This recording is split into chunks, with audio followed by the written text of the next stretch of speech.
Travel tayo mag-isa ngayon. So, solo, nakatuktok, nag-rent lang. Doon din to sa kay Kuya Ralph, pero sa kapatid niya to. And ang tour natin today is sa North.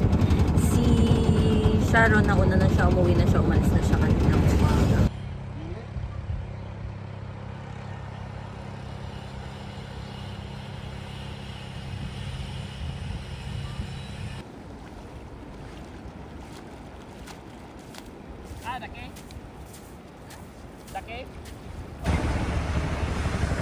Okay na.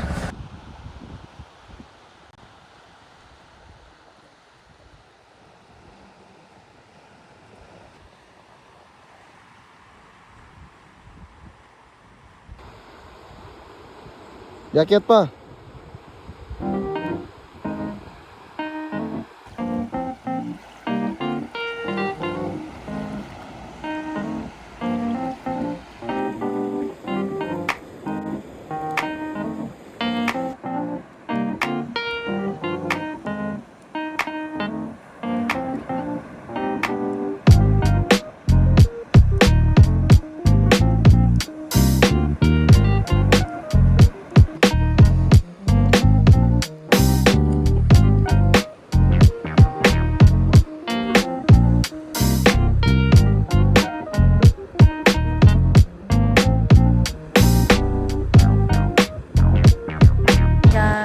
So now, nandito tayo sa...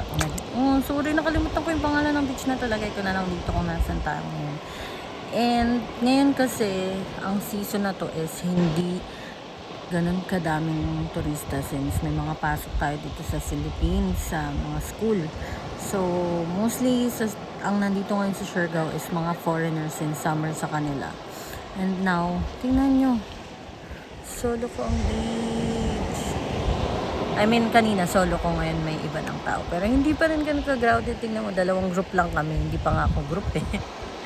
So, ayun. Actually, birthday ko ngayon. And I'm just so happy. Thank you, Lord. Thank you, Lord. Kasi na-experience ko na yung mga ganito. Pag birthday ko, ganun. Dati kasi may experience ko lang yung ganito pag sumasama ako sa mga pinsan ko. Pag meron silang trip, ngayon kaya ko na siyang mag-isa. Kaya thank you.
Guys! So, nandito ngayon tayo sa sunod nating pag-stayan or second nating pag-stayan sa Tropico Inn. So, nasa tapat lang siya ng Halika. If alam niyo yung Halika Gelato, nandun lang siya sa harap. And nasa main road, malapit lang din siya sa mga kainan. So, lalagay ko na lang dito yung price. And tutur ko kayo. Pero, wag niyo ko i-judge. Kasi, ano pa siya, magulo na siya. Kasi nung lumipat kami dito, dumiretso kaming nag-Try Island. So, hindi ko na-videoan na. Kasi, iniwan lang namin yung gamit namin. Tapos, nag-Try Island na kami. Tapos, pagkatapos mag-Try Island, sobrang pagod na. So, hindi ko siya na-videoan ng maayos or yung bagong check-in, yung malinis pa. So, ayan. Mapakita ko sa inyo, pero wag niyo akong i-judge. Okay? Let's go. So, ito guys, yung pagpasok. Standard room, yung binook namin. So, ayan, pagpasok. Ito yung door. Sorry. Ito yung door. Pagpasok, ayan. Tapos, mga gamit ko yan. Mga gamit ko yan. Pero, imagine nyo na lang na wala yung mga yan. Tapos, ayan. Ito yung CR. Okay. So, ayan. Ayan siya. Maliit lang. At, cute. Tingnan niyo yung lababo. Isang dangkal. Pero okay na din. Ayan. May shower. Kompleto naman. And then, is the bed. Sipin nyo na lang ayos yung kumot. Ayan. May space. Tapos, ayan, may something, ano nga yan? Sabitan ng mga kung ano-ano. Tapos, andyan, may aircon. Ayun. So, ayan na siya. Chining. Maliit lang. Ayan. Pero meron din naman silang deluxe. So, kung feeling nyo maliit to para sa inyo, lalo kung family kayo, ayun, meron silang deluxe. May balcony nga yun. And parang unti lang yung agwat ng price. So, much better siguro kung yun yung kukunin nyo. Pero kami, nag-okay na kami dito kasi most of the time naman nasa labas kami. Talagang tulugan lang. Pero mas okay pa rin sana kung mas malaki yung space. Katulad dun sa Nirvana na medyo malaki siya and same price lang din namin siyang nabook. Kaso nga lang kasi ang disadvantage ng Nirvana is nandun siya sa Katangnan na kailangan mo laging mag-tricycle, ganyan. Pero kung marunong naman kayong magmotor, madali siya. Pero kasi at least ito, lalakad ka na lang papunta sa mga kainan. Ayun. So, okay. Kung tatanungin niyo ako kung i-refer ko ba kayo dito. Oo. Kung hindi naman kayo ganun kaselan and okay na sa inyo yung ganito. Malinis naman eh. So, hindi okay siya sa maarte. Kung gusto niyo lang talaga ng mas malaking room, yun na lang talaga. Pero malinis siya. Mabait yung mga staff, mabango. And pwede kayong magpalinis lagi ng mga room nyo. Kaya okay. Okay siya guys. So kung i-ano nyo to, kung consider nyo to sa inyong mga hotel choices, yes.